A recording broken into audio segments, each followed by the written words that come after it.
नेक से लाला। शाम को मैया त्याग कहें मैया मैं तो बड़ा थक गो, कहा करूं सुबह हेती इतने काम है मुंह पे मैया। मैया बोली 3.5 बरस को लाला तो पे कहा काम है मुझे बता। ठाकुर जी करें कहा है पूरे दिन?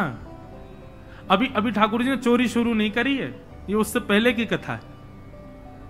तो ठाकुर जी कहा करें पूरे गोकुल में भ्रमण करते करते केवल ये देखें संत आए कि नहीं, वैष्णव आए कि नहीं, ब्राह्मण आए कि नहीं। और जैसे संत वैष्णव ब्राह्मण ठाकुर जी को दिखाई देते हैं तो ठाकुर जी उनको अरे तुम यहां डोल रहे हो, परिचय नहीं है ऐसी बात, अरे आप यहां डोल रहे हो। सामने वाले कहें अरे भैया तुम कौन? अरे नेक्सस लाला। अरे भैया तू हमें जाने? बोले अरे तुम्हें ही तो खोज रहा हूं मैं सुबह रहते। बोले हमें खोज रहे हो भैया काय को? अच्छा एक बात बताओ तुम कहां से आए हो?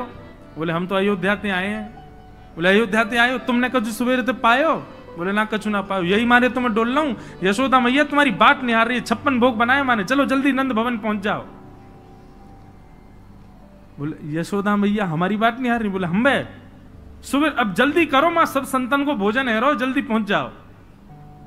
ऐसे किसी को भी सबको निमंत्रण दे देते हैं। और यशोदा मैया जब नंद भवन से बाहर आती देखते हैं 100-200 लोग खड़े हैं बिना निमंत्रण के।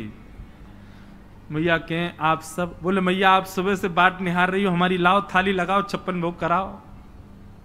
अब मैया को यूं लगे मना करूं तो अच्छो ना लगे, लेकिन मैया पूछे अच्छा आपको कौन ने कही मैंने निमंत्रण? बोले आपको लाला आयो। तो मैया बाट निहार रही है।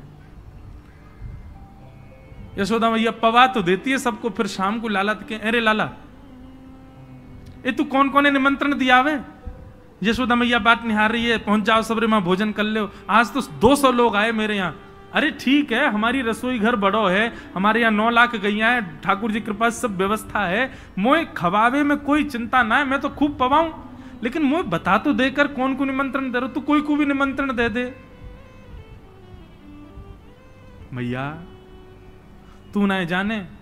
बोले कहा मैं तो या घर को पुण्य कर रहा हूं, जितना ज्यादा है सके पुण्य जमा कर कर। मैया मैं तो बुढ़ापा आ जाएगा, मैं तो चला जाऊंगा, तो को बाबा को छोड़ जाऊंगा पुण्य करके। मैया के अच्छा कहा पुण्य कर रहे हो लाला? बोले मैया देख ये संत ब्राह्मण ये साक्षात भगवान को मुख हैं, जब इनके मुख में हम कछु अन्न दे में, मक्खन दे में या कछु भी इनको पवा में, तो ऐसा समझने से साक्षात नारायण पा रहे हैं।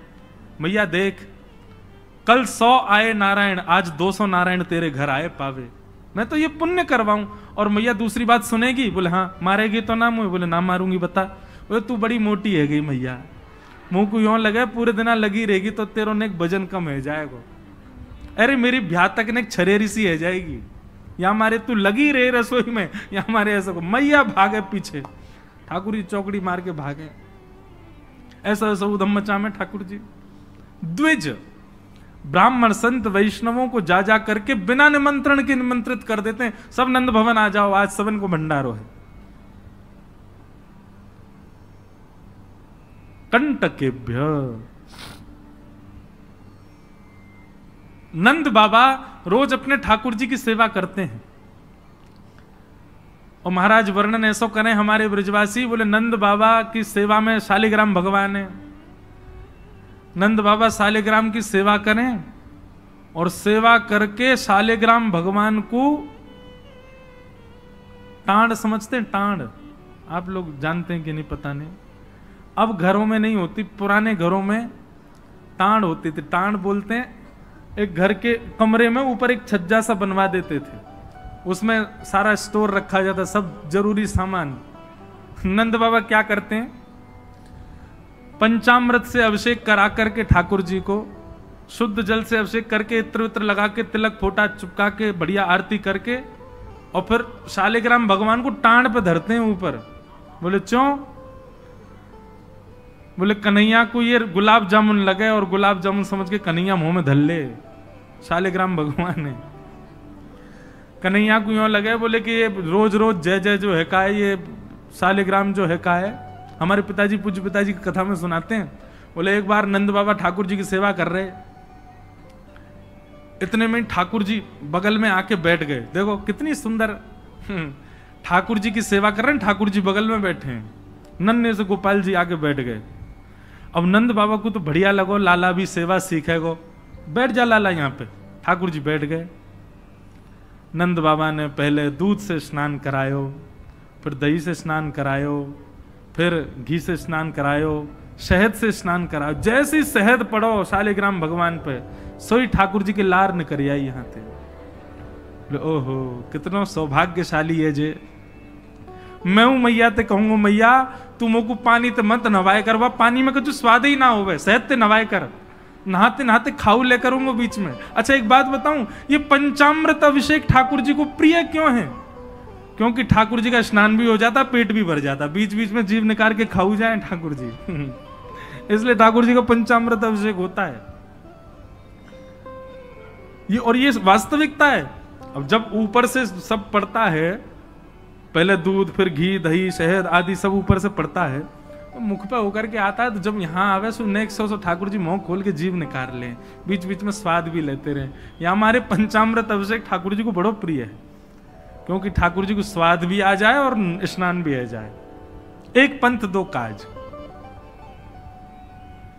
तो ठाकुर जी की तो लार निकल आई। ठाकुर जी बोले जय जय मीठो है गयो होगो, अब तो रस भरो है गयो होगो।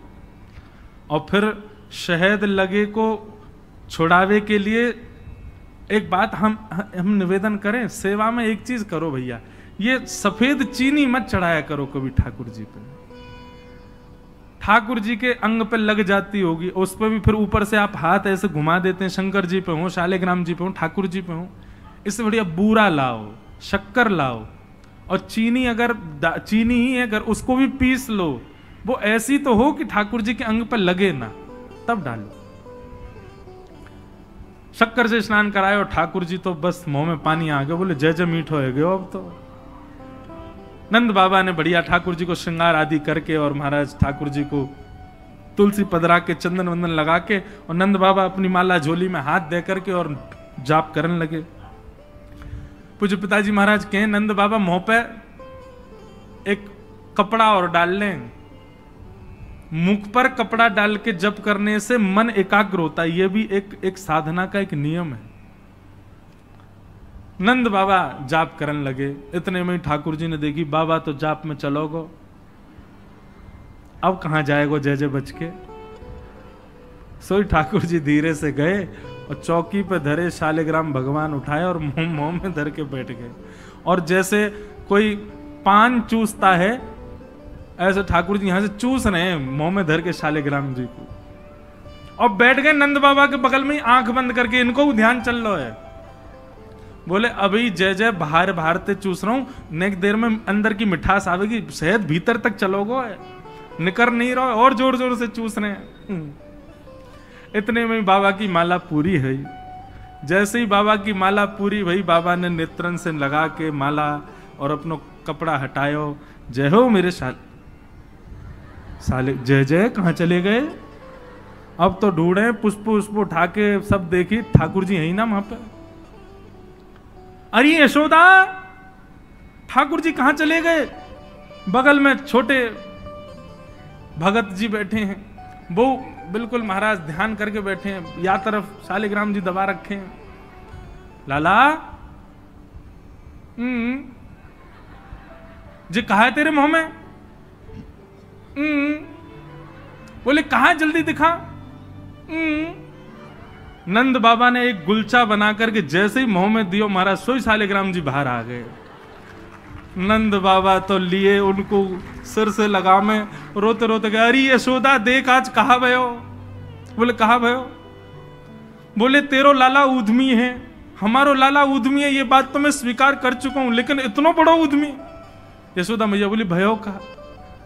बोले भैया जे मक्खन खा जाए, घी खा जाए, मिश्री खा जाए, दूसरे इनके घर में जा जाके खाया वे, लेकिन आज तो यानी भगवान ही खा लिए, जय जय खा गो, हमारे शालिग्राम भगवान को खा गए हो।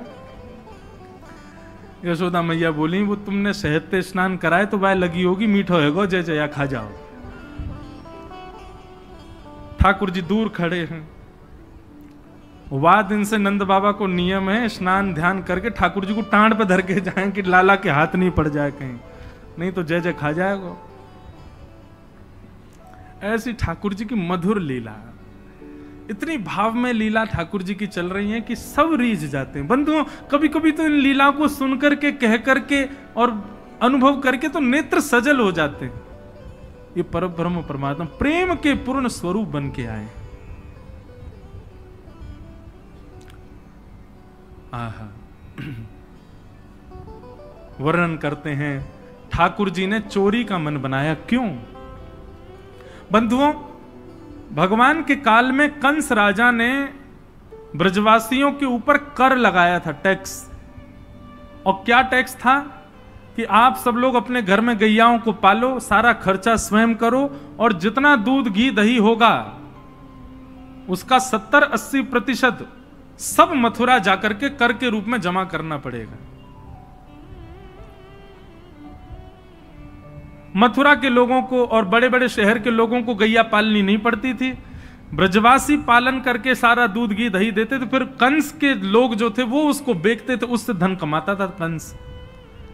ब्रजवासी बेचारे गैया को अपने घर में रखते, उसका पूरा ध्यान रखते, और जितना दूध निकलता 70-80% सब कंस को देना पड़ता। थोड़ा थोड़ा बचता ब्रजवासियों के पास। लेकिन नंद बाबा ब्रज के राजा थे, इसलिए उनको छूट थी। वो 9 लाख गैयाओं के मालिक थे, उनके यहां इतना कर नहीं था। एक दिन ठाकुर जी सब ग्वाल बालों के संग खेल रहे थे। खेल खेल में ग्वाल बाल ने गिर गए तो रोने लगे। ठाकुर जी बोले, अरे तुम दूध घी दही खावे वारे, ऐसे कब गिर जाओ? ठाकुर सब बोले, लाला तू खावे दूध घी दही, हमें तो खावे कोई ना मिले, हफ्ता में एक बार मिले बस। क्यों? बोले सब कंस के यहां जमा करवाना पड़े। तब ठाकुर जी ने मन बनाया कि भैया ये दूध घी दही हमारो धन है, और ये साक्षात अमृत है, ये राक्षस के पास नहीं जाना चाहिए। सबने कही, लाला कौन मारेगो तेरी बात है? कोई ना मानेगो। नेक्स्ट से तू 3.5 बरस को तेरी बातन को कौन मानेगो? ठाकुर जी बोले, बड़े है के तो सबन को माननी पड़ेगी, लेकिन अभी से मुंह को रोक तो करनी पड़ेगी। तो क्या करें? तो बोले अभी बाल अवस्था है, राजी राजी नहीं मानते तो चोरी करके मानेंगे। सबके घरन से जब हम गौरस चोरी कर लेंगे तो फिर कंस को कहा देना पड़ेगा? कछु भी नहीं। कंस तो कह देंगे भैया चोरी है रही है हमारे यहाँ, चोर को ढूंढो, और चोर हमको ढूंढ ही ना पावेगो, कंस हमको ढूंढ ही ना पावेगो, तो हम चोरी करेंगे। सब ग्वाल बालन को ठाकुर जी ने सिखा पढ़ा दिया और ठाकुर जी ने चोरी करना प्रारंभ किया। सबसे पहले ठाकुर जी ने चोरी अपने घर में करी। यशोदा मैया ने वहां ठाकुर जी पकड़ लिए। सो ठाकुर जी बोले, अपने घर में तो मिशन फेल भयो, अब गोपीन के घर में जानो शुरू करो। ठाकुर जी ने अपनी रजिस्टर्ड एक संस्था बना ली, बाल गोपाल चौर प्रचार प्रसार मंडल, और उसके अधिपति, उसके प्रेसिडेंट बने 3.5 वर्षीय श्री कृष्ण। जैसे ही कोई बालक ब्रजमंडल में जन्म लेता है, तो जैसे बालक जन्म लेता है तो रिश्तेदार नातेदार आते हैं, उसके बाद फिर आशीष देने वाली एक प्रजाति के लोग भी आते हैं, सब घरों में आते हैं। और जब सब चले जाते हैं तब बाल गोपाल चौर प्रचार प्रसार मंडल आता है, और वो मंडल आकर के साथ में गौरज लेकर के आते हैं ठाकुर जी, गौ के खुर की रज, और उस रज से उस बालक का तिलक कर देते हैं। तिलक का करें? बोले 3 साल और इंतजार है, फिर ये हमारी मंडली में जे भी आ जाएगा, जे भी हमारी तरह चोर बनेगा। उसका जन्म लेते ही उसका रजिस्ट्रेशन कर जाते हैं ठाकुर जी। बड़ी अद्भुत लीला है ब्रज की। आहा, ठाकुर जी दूसरे इनके घरन में जाके चोरी करने लगे। ऐसा ऊधम, ऐसा उत्पात पूरे गोकुल में, महाराज नाक में दम है गयो। सब गोपी परेशान है गई, सास ननद डांट रही हैं, पति डांट रहे हैं, अरे कंस काउदना हमारे यहां सैनिक भेज के मरवा देगो, हमारे यहां से इतने दिन से मक्खन नहीं गयो है।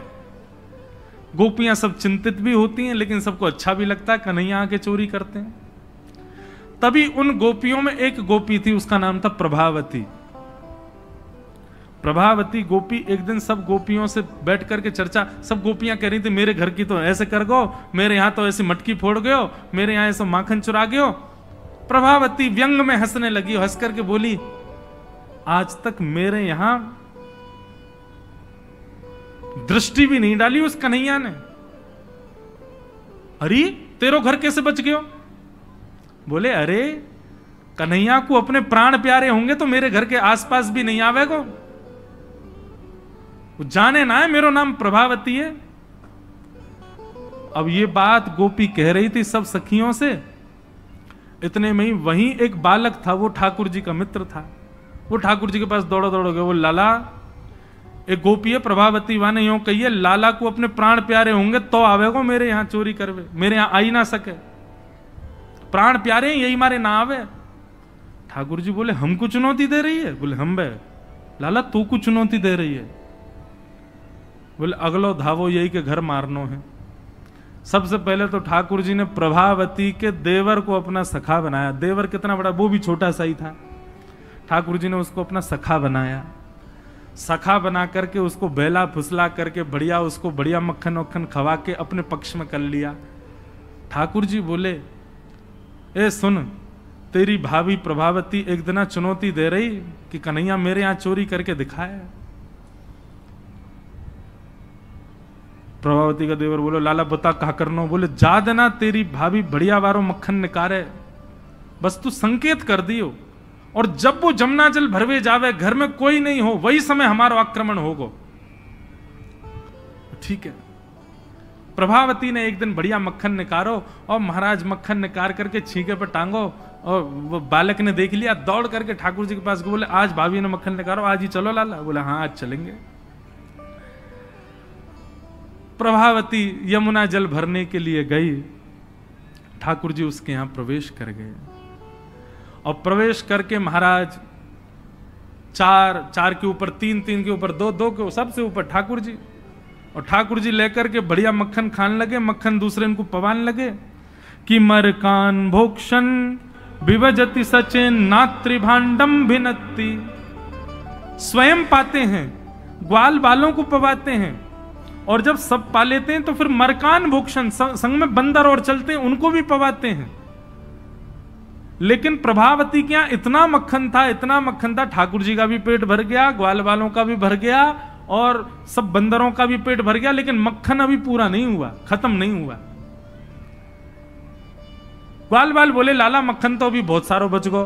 ठाकुर जी बोले ये प्रभावती हमको बड़ी चुनौती दे रही ना, याकू ने मजा तो चका जाए। सो कहा कियो। ठाकुर जी ने एक हंडी लई, एक लठ लियो, और वहां से वह हंडी को फोड़ दियो, जितनो मक्खन हो सब नीचे गिर गयो, और वह मक्खन को चौका लगा गए, पोंछा कर गए पूरे घर में। एक एक कोने पे जाकर के मक्खन रह नहीं जाए कहीं भी, और पूरे में बढ़िया चौका लगा करके, और ठाकुर जी अपने ग्वाल बालों के संग अंधेरे में छुप के खड़े है गए।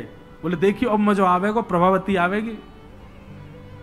प्रभावती आई, सिर पर दो मटकियां बड़ी अचक अचक करके चल रही थी, संभल के चल रही थी। जैसे ही माने द्वार खोलो, और द्वार खोलते ही अपना पाम भीतर धरो, इतने में ही भोपाल शताब्दी की तरह ऐसी रिपटी महाराज, ऐसी रिपटी सिर में लगी, कमर में लगी, हाथ पाम बाकी सब एक है गए। और गिरी सो गिरी, यमुना जल मिल गए मक्खन में तो और चीकनो हो गया। अब वो उठ ही नहीं पा रही है, जैसे उठे फिर गिरे, जैसे उठे फिर गिरे। और ठाकुर जी ताली बजा बजा के हंसे, सब ग्वाला के लाला आज तो बड़े मजे आए, आज तो बड़े मजे आए। मेरी भाभी कहा कह रही कन्हैया को अपने प्राण प्यारे यहाँ हमारे ना आवे। अब तो को तेरे प्राण प्यारे होंगे ना तो कभी हमको चुनौती नहीं देगी। और ठाकुर जी भाग गए। प्रभावती महाराज जैसे तैसे रिपट रिपट के बाहर आई, और जाके सीधे यशोदा मैया के पास पहुंच गई, और जाके बोलने लगी, बोले मैया अपने लाला संभाल ले, नहीं तो काउदना हाथ दिखा दूंगी याकू में। ऐसा उधम मचावे, देख मेरी कोहनी टूट गई, कमर टूट गई, ऐसा उधम मचा के गयो। यशोदा मैया बोली तुम गोपीन पे कछु काम ना है, 24 घंटा मेरे लाला के पीछे पड़ी रहो, काउदना रंगे हाथ पकड़े तो आइयो, नहीं तो कभी मुख मत दिखाइयो अपनो। प्रभावती बड़ी चिंता में है, बोले ठाकुर जी को रंगे हाथ कैसे पकड़ूं। इतने में यानी विचार कियो कि मेरो जो देवर है वो लाला के संग बहुत ज्यादा रहवे, तो यार देवर को पहले अपने पक्ष में करो। ये देवर कभी ठाकुर जी के पक्ष में जा रहा हो, कभी प्रभावती के पक्ष में। प्रभावती ने एक दिन वाकू दिखाते भय मक्खन निकारो, आज तो धोरी गैया को मक्खन है, इतना मधुर मक्खन है, और यहाँ से तो आज मैं शाम को बढ़िया रोटी बनाऊंगी, घी बना करके सबको पवाऊंगी, अब बढ़िया मक्खन निकालो। देवर ने देख लिया और जा करके सीधे पहुंचो लाला के पास। वो लाला, भाभी ने आज धोरी गैया को मक्खन बनाया। ग्वाल बाल सब बोले लाला वहीं चल, बात ना बड़े मजे आए वहां पे, आज फिर चल रहे प्रभावती के यहाँ। ठाकुर जी बोले चलो। अब प्रभावती ऐसा दिखा करके गई कि वो जमुना जल भरने चली गई है। ठाकुर जी ने देख लिया प्रभावती जमुना जल भरवे गई है, लेकिन जैसे ही ठाकुर जी वाके घर की ओर भागे, प्रभावती दौड़ करके पीछे के द्वार से गई और खिड़की में होके भीतर घर में आ गई और चुपचाप खड़ी हो गई अंधेरे में, हाथ में बड़ा डंडा लेकर के। ठाकुर जी आए, ठाकुर जी ने आकर के जैसे महाराज 4 3 2 1 ऊपर चढ़े, चोरी करना प्रारंभ कियो। ठाकुर जी जब पूर्ण रूपेण व्यस्त हो गए चोरी में, तब प्रभावती अपना डंडा लेकर के निकली। दारी क्यों तुम्हें बताऊं।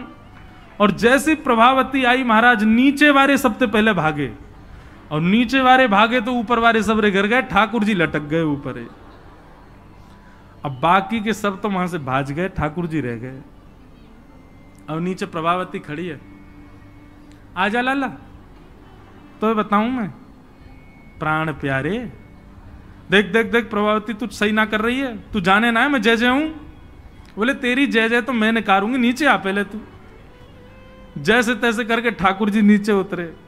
प्रभावती बोले देख तुम तो को मुंह पे दया ना आवे, मैं कितनो सीधो साधो भोरो सो प्यारो सो, देख मैं तू वचन दूं आज के बाद नहीं आऊंगा तेरे घर, तू अब कछु मत करे, तू मुंह को मारे मत। बोले ना ना मारूंगी ना लाला, इतना कोमल सो मेरो लाला, वाकू कैसे मार सकूं मैं।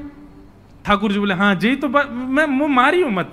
बोले मारूंगी ना तो को पकड़ के यशोदा को दे के आऊंगी आज मैं, वो बतावेगी तो। बोले या तो बढ़िया तो तू मार ले मुझे, लेकिन यशोदा मैया के पास मत ले जा, ऐसा मत करे। बोले ना आज तो तू यशोदा ही बतावेगी तो। और ठाकुर जी को हाथ पकड़ करके महाराज प्रभावती पूरे गोकुल में हल्ला करती भाई जा रही है, और घूंघट करके, घूंघट पकड़ रखो एक हाथ से, दूसरे हाथ से ठाकुर जी पकड़ रखे, और सबरे गोकुल में हल्ला।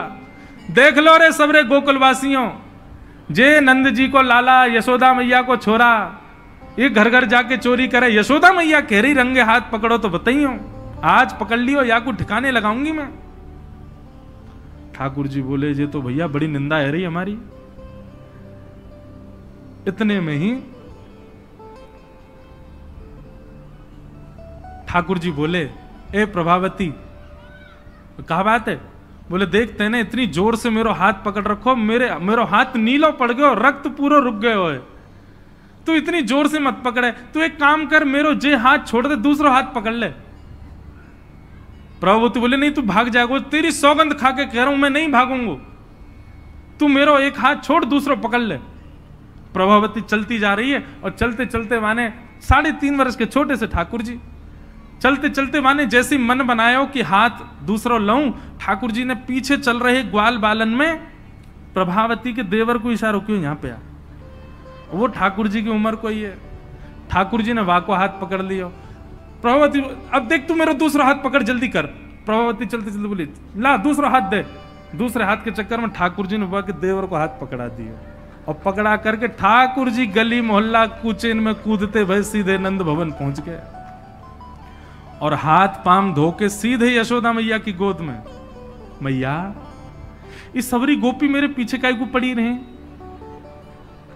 अरे मेरो लाला बड़ो मलूक है, हमारे पीछे पड़ी रहे। मैया रोज कोई गोपी आ जाए, मुंह को तो लगे आज भी कोई गोपी आवेगी तो उसे शिकायत करवे।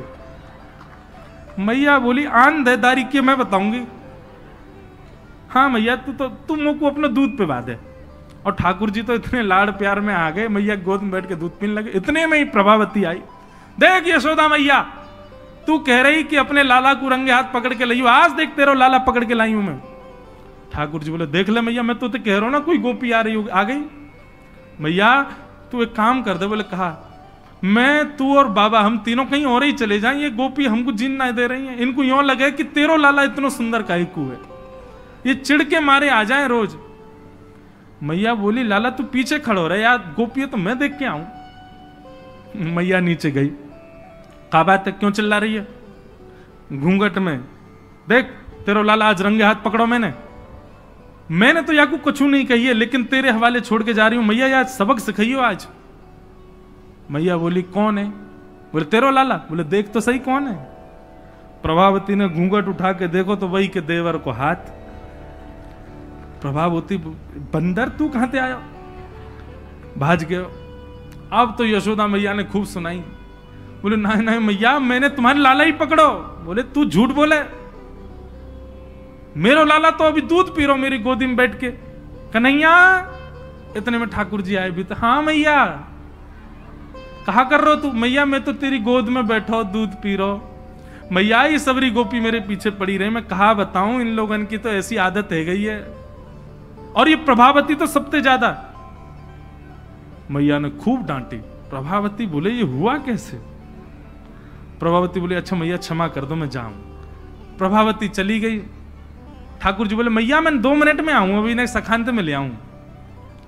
जैसे ही प्रभावती ने दूर पहुंची सो ठाकुर जी आए आगे से और प्रभावती के आगे आगे खड़े हो गए। कहो जी कैसी रही आज? प्रभावती बोली तेने ही कियो कैसे? बोले मैंने कैसे कियो वो मत पूछे, लेकिन मैं तू को चुनौती देवे आया हूं। आज तेने मेरो हाथ पकड़ो तो मैंने अपनो हाथ देवर में बदल दियो। कल को अगर तेने मुझे पकड़ो तो तेरो हाथ मेरो हाथ खसम में बदल जाएगा। देवर से तेरे पति को हाथ आ जाएगा हाथ में। तू जाने ना नंद जी को लाला हूं मैं। प्रभावती इतनी लज्जा की हो गई कि फिर वो कितने दिन तक बाहर नहीं आई अपने कक्ष से, भवन से। वर्णन आता है ठाकुर जी एक दिन उसके यहां पहुंचे और पहुंच करके उसकी गोद में बैठ करके खूब स्नेह किया। और स्नेह करते तब भी नहीं मानी, खूब नाराज हो गई ठाकुर जी से, मुंह फेर करके बैठ गई। ठाकुर जी बोले एक बार मेरी ओर देख ले। प्रभावती बोली नहीं देखूंगी। बोले बस एक बार देख ले, फिर जीवन भर मत देखियो। जैसी प्रभावती ने ठाकुर जी की ओर देखा, शंख चक्र गदा पद्म धारण करके चतुर्भुज रूप में ठाकुर जी ने उसको दर्शन दिए। बोलो भक्त वत्सल भगवान की। ऐसी ठाकुर जी की मधुर लीला वृंदावन में चल रही है। ऐसी अनेक लीलाएं हैं व्रज की, उनको ठाकुर जी संपादित कर रहे हैं। एक दिन मैया ने ठाकुर जी को ऊखल से बांध दिया। ऊखल से बांध करके मैया चली गई। ठाकुर जी ने ऊखल में बंधे भये ही वृक्षन के बीच से निकले, स्पर्श करती दोनों वृक्ष टूट गए। कुबेर के पुत्र नलकुवर मणिग्रीव प्रकट हो गए। दोनों ने भगवान की स्तुति गाई। ठाकुर जी ने दोनों को क्षमा किया। और ये बात जान करके नंद बाबा उन्होंने मन बनाया कि अब हम गोकुल में नहीं रहेंगे। और नंद बाबा के छोटे भैया ने एक दूसरे वन का नाम बताया जिसका नाम है वृंदावन। और ठाकुर जी, नंद बाबा और यशोदा मैया सब ने वृंदावन जाने को मन बनायो। तो महाराज सब गोकुलवासी बोले हम भी यहां नहीं रहेंगे, हम भी वहीं रहेंगे जहां लाला रहेगो हमारो। और सब गोकुलवासी ठाकुर जी के संग वृंदावन चले गए।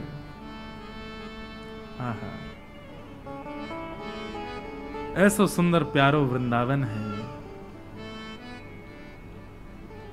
लागे वृंदावन निको अली माने, लागे वृंदावन निको।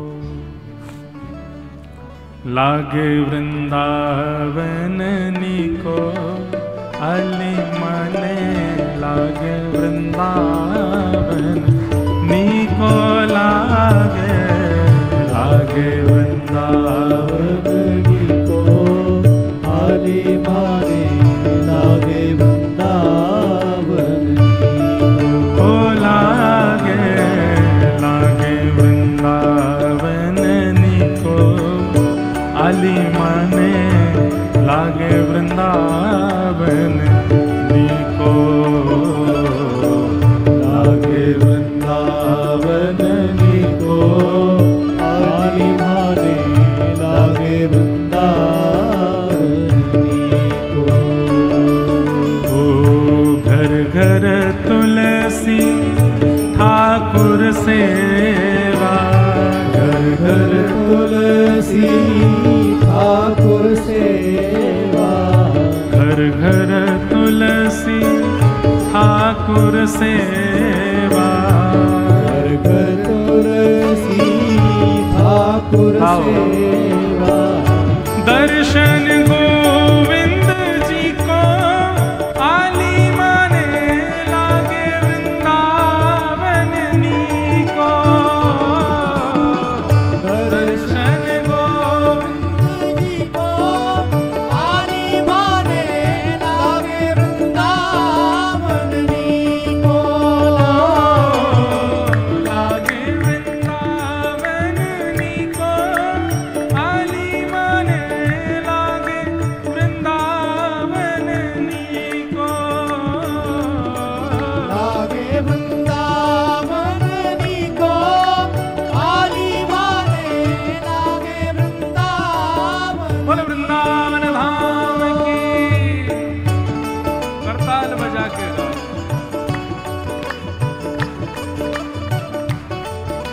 आज श्री गिरधर लाल जी पधार रहे हैं कथा में, मानो साक्षात वृंदावन पधार रहा है।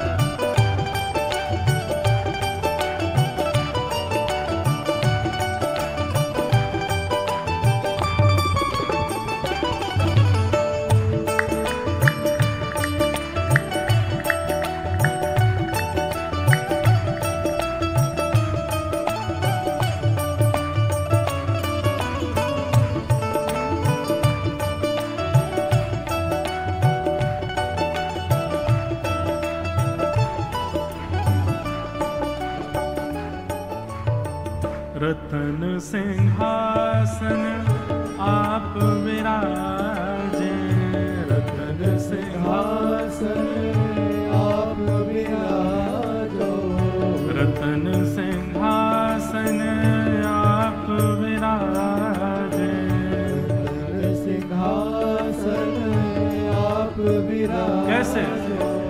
मुकुट धरे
क्या कहती है भैया?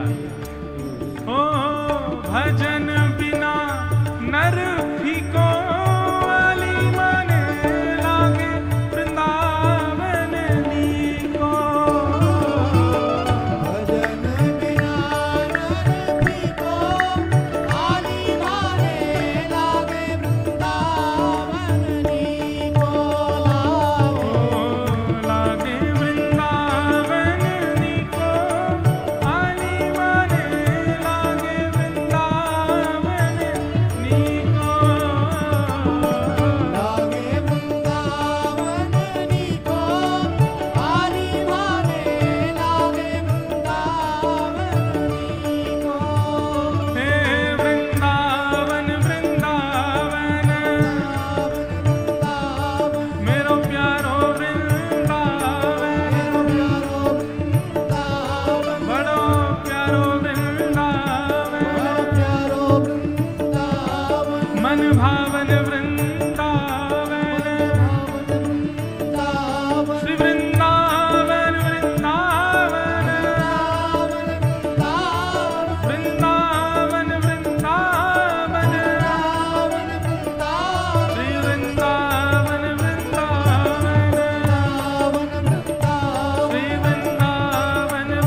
वृंदावनम संप्रविश्य सर्वकाल सुखावहम।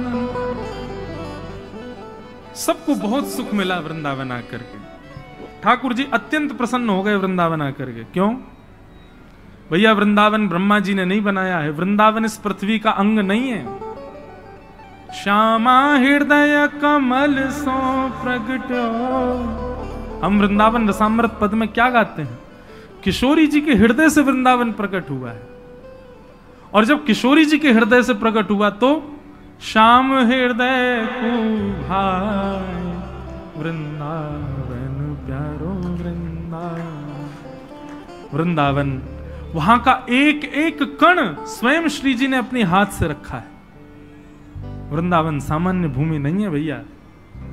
इसलिए वृंदावन का प्रेम आपके चित्त में है, वृंदावन जाने की इच्छा आपके चित्त में है, वृंदावन के प्रति प्रीति आपके चित्त में, ये बहुत बड़े सौभाग्य की बात है।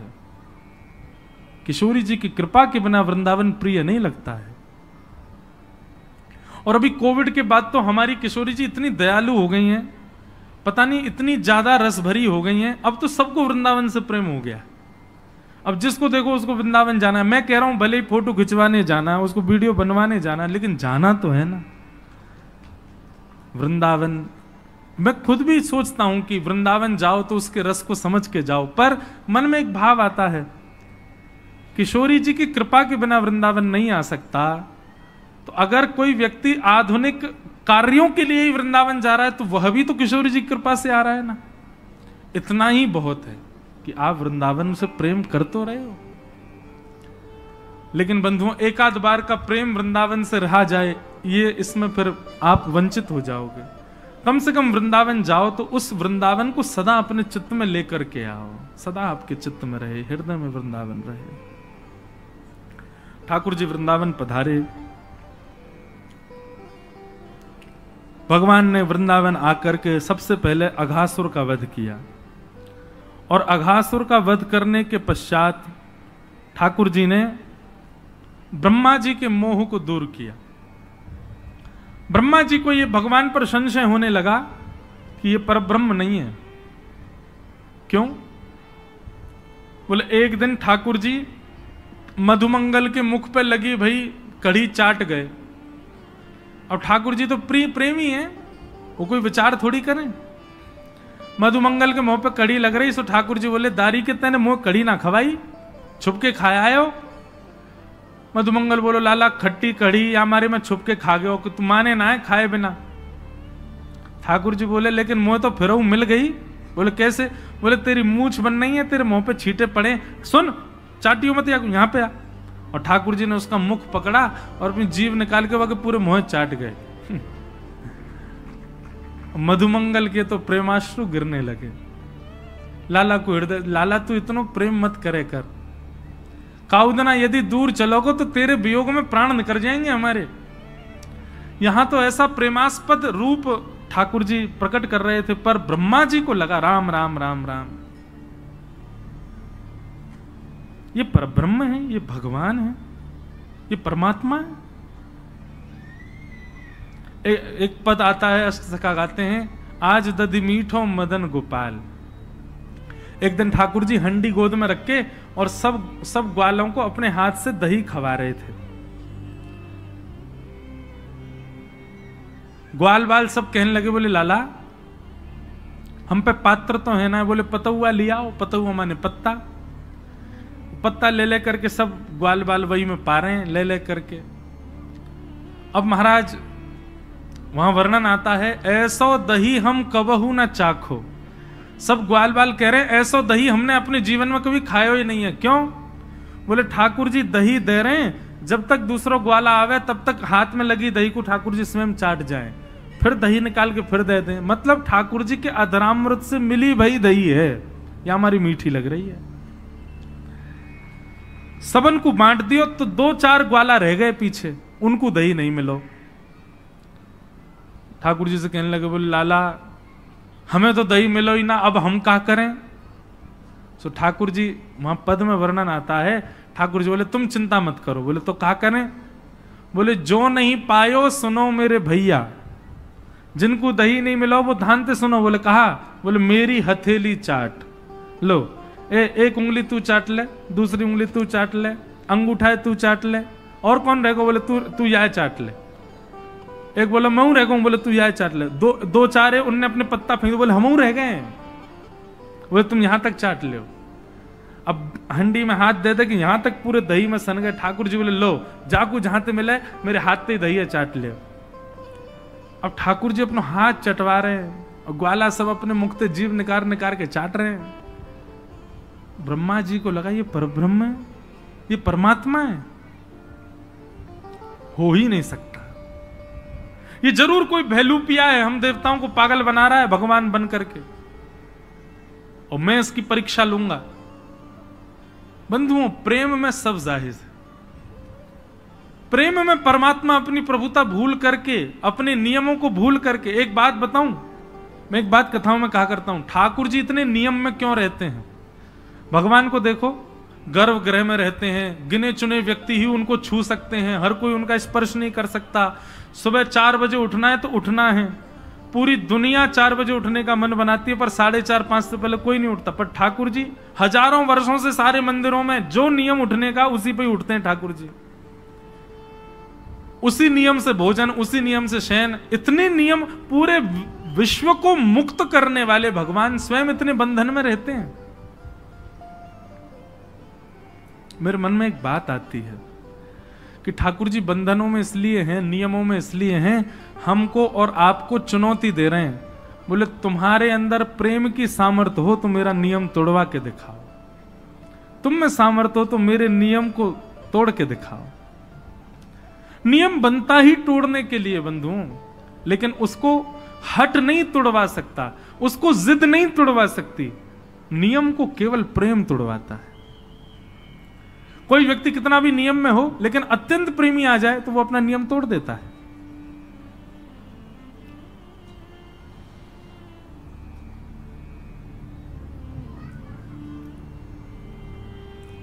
तो प्रेम में सब कर सकते हैं, ठाकुर जी अपना नियम तोड़ देते हैं।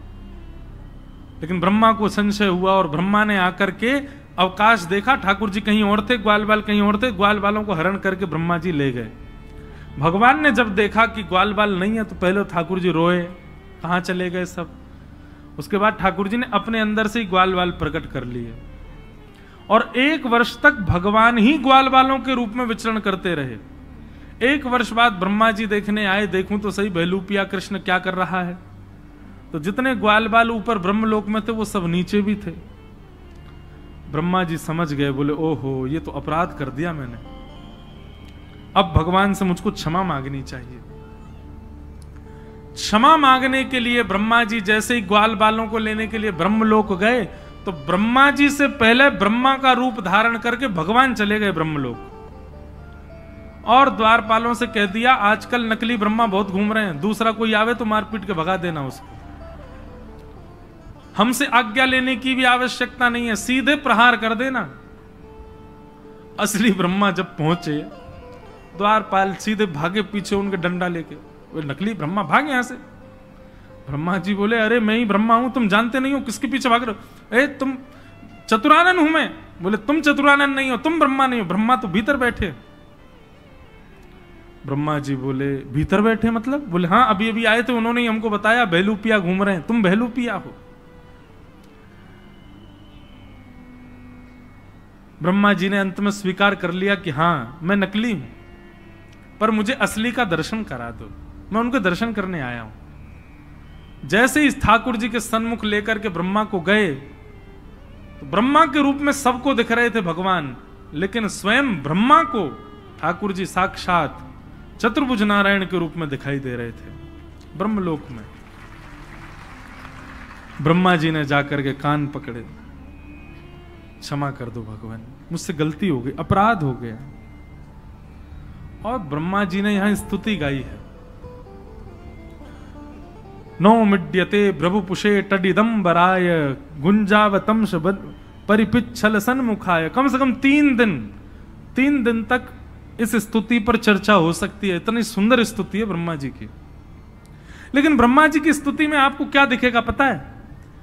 प्रेम से बात शुरू करेंगे, चतुराई पे जाके खत्म करेंगे। एक उदाहरण सुनो। ब्रह्मा जी कहते हैं उक्षेपणम गर्भ गतस्य पादयोः किम कल्पते मातुरदोक्ष जागसे। हे नाथ, एक बात बताइए, क्या गर्भ में बैठा बालक जब लात मारता है तो मां उससे नाराज हो जाती है?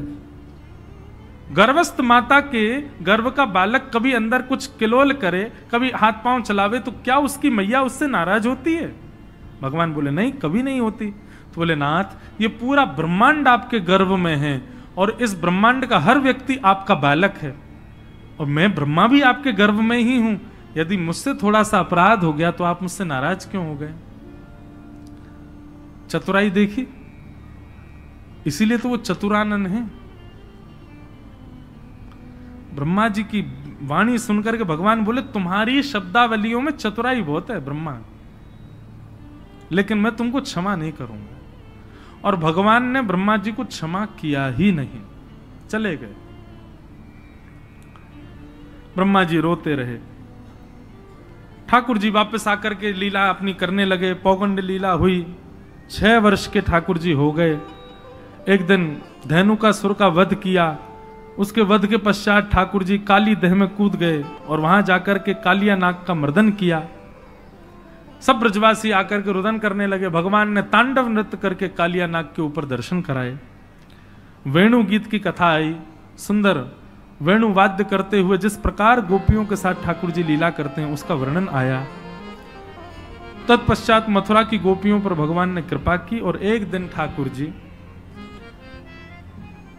गौ चारण करके लौट रहे थे और पूरे ब्रजमंडल में देसी घी की सुगंधी आ रही है।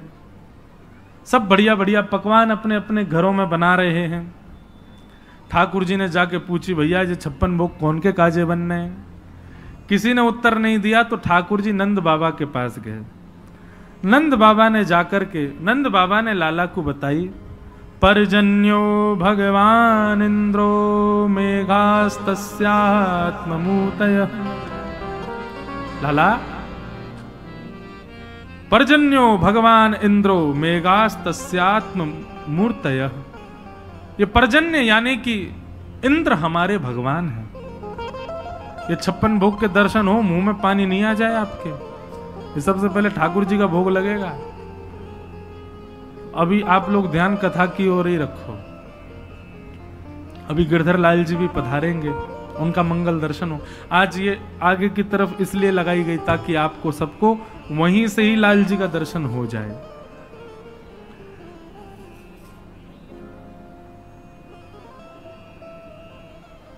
सब ब्रजवासियों को बैठा करके नंद बाबा ने उपदेश दिया, लाला को समझाए। बोले लाला, ये पर्जन्य इंद्र हमारे भगवान है। पंडित जी ये यहां से ये टेप हटा दीजिए सब। वहां इंद्र की हम पूजा करें तो वो इंद्र हम पे कृपा करे, अनुग्रह करे और वही की कृपा से हमारी खेती बाड़ी आदि सब चले। ठाकुर जी ने कही, बोले कि बाबा एक इंद्र की पूजा ही क्यों, फिर तो समस्त देवताओं की पूजा होनी चाहिए। 33 कोटि देवता कोई ना कोई हमारे कार्य में सहायक बने, सबन की पूजा अर्चना होनी चाहिए। और यदि सबकी पूजा करने चाहो तो भैया एक आधार मूल तत्व है नारायण। सब नारायण में विद्यमान है, नारायण को पूजो। वृक्ष हरा भरा करना हो तो जड़ में पानी डालो। 33 कोटि देवताओं के मूल आधार नारायण है, उनकी उपासना करो। बोले वो नारायण कहां मिलेंगे भैया? बोले वो नारायण हमारे ब्रजमंडल में गोवर्धन रूप में विराजमान है, चलो उनकी पूजा करें। ब्रजवासी सब बोले, बोले लाला बरसंते चली आ रही हमारी देवता की पूजा, हम छोड़ के तेरे नारायण को पूजवे जाएंगे, कहीं इंद्र नाराज है क्या? तो ठाकुर जी बोले पहली बात तो इंद्र नाराज नहीं हो सकता। क्यों? क्योंकि नारायण परब्रह्म है और परब्रह्म की उपासना जब होती है तो सब देवताओं का पोषण होता है। मतलब आप जब नारायण की उपासना करते हैं, नारायण का भोग लगाते हैं, नारायण का ध्यान करते हैं तो नारायण में ही सब देवता हैं, सबका अपने आप हो जाता है। और दूसरी बात, फिर भी मानिनी इंद्र ने यदि क्रोध किया तो जिनकी शरण में हम जा रहे हैं ऐसे गोवर्धन नाथ नारायण के ही स्वरूप हैं, ये हमारी रक्षा करेंगे। सब ब्रजवासी बोले लाला हमें तो बड़ा डर लग रहा हो। बोले नहीं, भय से कभी भक्ति नहीं करनी चाहिए। इसलिए ब्रजवासियों के चित्त में प्रेम प्रकट हो उसके लिए भगवान ने उद्देश्य बताया। आपने कभी इंद्र के दर्शन नहीं किए होंगे, लेकिन आप गोवर्धन नाथ जी की शरण में चलो, हम आपको वचन देते हैं, वो साक्षात प्रकट होकर दर्शन देंगे, आपका प्रसाद स्वीकार भी करेंगे। तब ब्रजवासियों के चित्त में प्रेम प्रकट हुआ और सब ब्रजवासी बोले ठीक है, तो हम गोवर्धन पूजा के लिए चलेंगे। और सब ब्रजवासी अपने अपने घरन की 56 भोग सजा करके और श्री गोवर्धन की यात्रा पर निकल पड़े हैं। सब लोग नाचते गाते भय, आनंद करते भय गोवर्धन जा रहे हैं।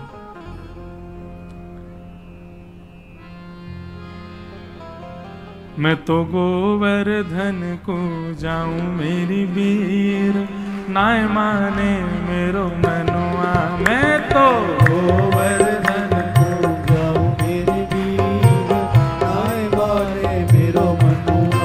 मैं तो गोवर्धन को जाऊं मेरी वीर, नाय माने मेरो मनुआ।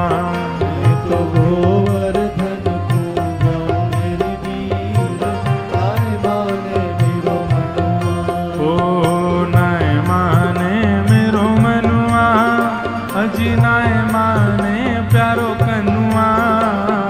नाय माने मेरो मनुआ, अरे नाय माने प्यारो कनुआ। नाय माने मेरो मनुआ, जी नाय माने प्यारो कनुआ। नाय माने मेरो मनुआ, अरे नाय माने प्यारो कनुआ। मैं तो गोवर्धन को जाऊं मेरी वीर, नाय माने मेरो मनुआ। मैं तो गोवर्धन को जाऊं मेरी वीर, नाय माने मेरो मनुआ। ए सात कोस की दे परिक्रमा, सात कोस की दे परिक्रमा। सात कोस की दे परिक्रमा, सात कोस की दे परिक्रमा। सात कोस की दे परिक्रमा, सात कोस की दे परिक्रमा। सात कोस की दे परिक्रमा, सात कोस की दे परिक्रमा। ओ मैं तो मानसी गंगा नहाऊं मेरी वीर, नाय माने मेरो मनुआ। मैं तो मानसी गंगा नहाऊं मेरी वीर, नाय माने मेरो मनुआ। मैं तो गोवर्धन को जाऊं मेरी वीर, नाय माने मेरो मनुआ। मैं तो गोवर्धन को जाऊं मेरी वीर, नाय माने मेरो मनुआ। सात शेर की करूं कढ़ैया, सात शेर की करूं कढ़ैया। सात शेर की करूं कढ़ैया, सात शेर की करूं कढ़ैया। ओ सात शेर की करूं कढ़ैया, सात शेर की करूं कढ़ैया। सात शेर की करूं कढ़ैया, सात शेर की करूं कढ़ैया। ओ मैं तो संतन न्योत जिमाऊं मेरी वीर, नाय माने मेरो मनुआ। मैं तो संतन न्योत जिमाऊं मेरी वीर, नाय माने मेरो मनुआ। ओ मैं तो गोवर्धन को जाऊं मेरी वीर, नाय माने मेरो मनुआ। मैं तो गोवर्धन को जाऊं मेरी वीर, नाय माने मेरो मनुआ। ओ नाय माने मेरो मनुआ, जी नाय माने कारो कनुआ। नाय माने मेरो मनुआ, अरे नाय माने कारो कनुआ। मैं तो गोवर्धन को जाऊं मेरी वीर, नाय माने मेरो मनुआ। मैं तो गोवर्धन को जाऊं मेरी वीर, नाय माने मेरो मनुआ। ओ गिरिराज धरण प्रभु तुम्हारी शरण, गिरिराज धरण प्रभु तुम्हारी शरण। गिरिराज धरण प्रभु तुम्हारी शरण, गिरिराज धरण प्रभु तुम्हारी शरण। ओ गिरिराज धरण प्रभु तुम्हारी शरण, गिरिराज धरण प्रभु तुम्हारी शरण। ओ गिरिराज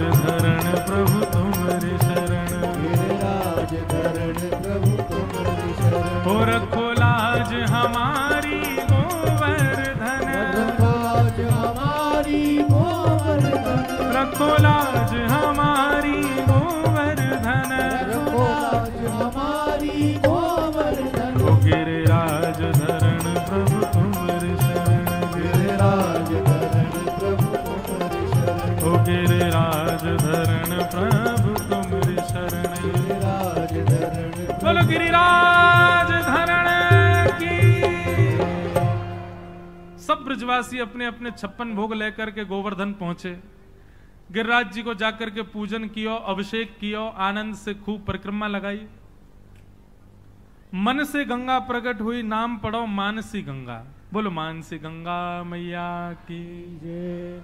सब ब्रजवासी ने खूब आनंद से मानसी गंगा से स्नान करायो, खूब आनंद से 56 भोग सजाए। सब ब्रजवासी हाथ जोड़ करके प्रार्थना करने लगे गिरिराज बाबा से। और जैसे ही प्रार्थना भई है, प्रार्थना स्वीकार करके 4 भुजा वाले श्री गोवर्धन नाथ प्रकट है। भैया पेंट वाले अब सब वहां रही हो। 4 भुजा वाले श्री गोवर्धन नाथ प्रकट है गए। लाओ ब्रजवासियों भोग, लाओ ब्रजवासियों भोग, लाओ ब्रजवासियों भोग। 4 भुजा वाले ठाकुर जी प्रकट है गए और प्रकट है करके चारों भुजान से मांग रहे हैं, लेके आओ अपने अपने भोगन को। सब ब्रजवासी अपने अपने घर के भोग लेके जामे, ठाकुर जी को अपने हाथ से पवा रहे हैं। ब्रजवासी सब बोले लाला तेने सांची कही, ठाकुर जी प्रकट है गए। अरे भाई इंद्र की पूजा करते करते बूढ़े है गए, हम कभी ना आयो वो, लेकिन तेरो सांचो है गोवर्धन नाथ, देख कैसे प्रकट भयो। एक ब्रजवासी बोला लाला एक बात बता। बोले हाँ, जो गोवर्धन नाथ को चेहरा तोते बहुत मिले, बिल्कुल तेरे जैसो लग रहा। लाला तेरी 2 भुजा कर दो, नेक और बड़ो श्रृंगार कर दो तो ऐसा लगेगा तू ही है का। ठाकुर जी बोले अरे तुम नहीं जानो, मेरी गैया यहीं चरवे आवे गिरिराज जी पे, और वह गैया को दूध जाको मैं पीऊं, वही को जे गोवर्धन नाथ पीवे, या हमारे हम दोनों को चेहरा एक जैसो है, एक ही गैया को दूध पीवे हम। श्रीदामा बोलो हे रे लाल, जे कौन सी बात भाई, गैया को दूध पीवे तो हमारो चेहरा कैसे मिल जाएगा। बोले चो तेने तेरी मैया को दूध पियो। बोले हाँ। तेरी बहन ने भी तेरी मैया को दूध पियो। बोले हाँ। तुम दोनों उनको चेहरा मिले कि ना मिले, बहन भैया एक जैसे लगो बिल्कुल। बोले हाँ लाला बहन भैया तो एक जैसे लगे। बोले यही मारे एक ही मैया को दूध पीवे से चेहरा मिले। श्री दामा थोड़ी देर सोचने लगो, फिर बोलो अरे लाला फिर तो बछड़ा को चेहरा वो हमसे मिलना चाहिए, वो गैया को दूध पीवे वही गैया को हम पीवे, हमारो चेहरा तो मिले ना बात। ठाकुर जी बोले अब जाए मैं कल बताऊंगा, अभी मत पूछे मुझसे, अभी तो यूं ही सुन ले कि हम दोनों एक ही गैया को दूध पीवे। और ब्रजवासी इतने भोरे मान गए आ बात को। बोले अरे लाला की गैया को दूध पीवे, हमारे लाला जैसो लग रहा हो देवता।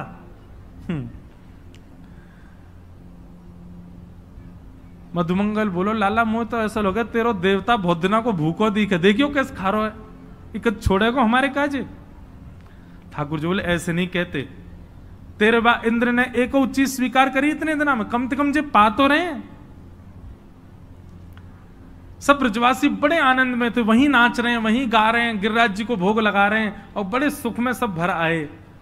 आप ही पूजे आप पुजावे, ठाकुर जी स्वयं पूज रहे हैं। कितना सुंदर दृश्य रहा होगा। अच्छा देखो, एक ना नासिक की कथा में हमने व्यास मंच से एक कथा सुनाई थी और उसमें कहा था राम कृष्ण दोनों मिले और उनके मिलन का कोई चित्र बना के लाए, ऐसा हमने कहा।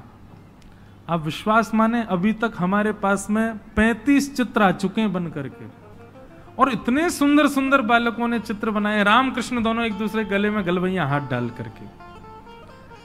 वो कथा तो फिर नासिक वाली सुनो, उसमें वो सुनाई है हमने, दोनों का मिलन हुआ, ठाकुर जी का और श्री राघव जी का। अच्छा, उस चित्र में हमने एक बात कही थी कि देखने वाले को पता ना लगे कि कृष्ण कौन है और राम जी कौन है। अब आप जब मोर पिच बना देते हैं तो समझ आ जाती है कि ये कन्हैया है, वंशी हाथ में दे देते हैं तो समझ आती है कन्हैया है। ऐसा चित्र बनाना है कि नेत्रों से ही पता चले कि कृष्ण कौन है, क्योंकि जिनके नेत्र चपल दिखें वो कन्हैया हैं, जिनके नेत्र गंभीर हैं वो राम जी, बाकी सब कुछ एक जैसा। तो 35 चित्र आ गए, एक से एक आए। मैं तो क्या बताऊं, कभी कभी देख करके इतना आनंदित होता हूं, पर ऐसा वाला चित्र नहीं आया अभी जिसमें किसी भी अंग से पता ही ना चले कि रामकृष्ण कौन है, बस नेत्रों से पता चले कि हाँ ये थोड़े चंचल नेत्र हैं तो ये कन्हैया हैं। एक बंबई के एक बहुत बड़े आर्टिस्ट हैं, वो बना तो रहे हैं, देखो आ जाए तो। एक एक छवि अभी अभी फिर से